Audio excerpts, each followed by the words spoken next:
कलसा के ज्योति से झरेला मोती जी। कलसा के ज्योति से झरेला मोती जी। जगमग अंगना दुआरे जी। ए जी जगमग अंगना दुआरे जी। गह गह करे आजू घर आंगनैया जी। गह गह करे आजू घर आंगनैया जी। जुटल बागौआ जवारे जी।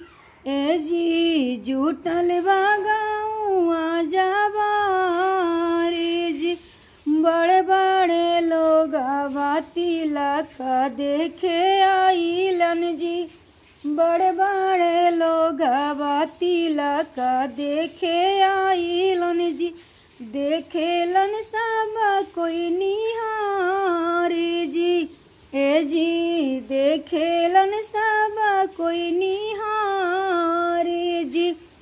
कलसा के ज्योति से झरेला मोती जी।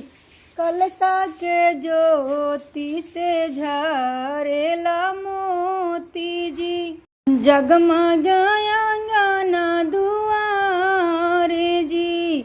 ए जी जगमग अंगना दुआरे जी। लम्हारा अंजूरी पसारी हाय बाबुआ तू।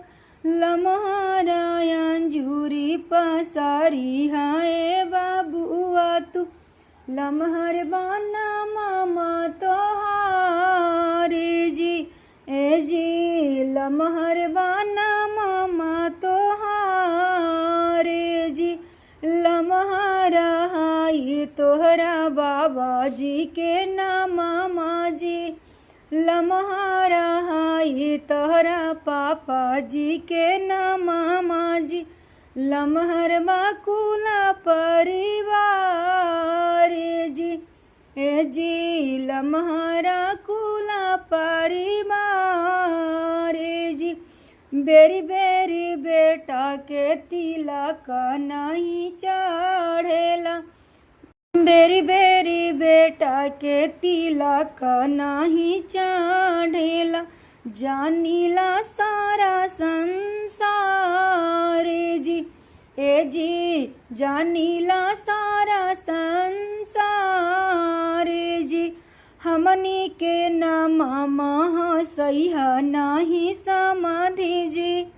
दादा के नाम सैहा नहीं अगुआ जी। कर ले मन में विचार जी। ए जी कर ली मन में विचार जी। कलसा के ज्योति से झरेला मोती जी। कलसा के ज्योति से झरेला मोती जी। जगमग अंगना दुआरे जी। ए जी जगमग अंगना दुआरे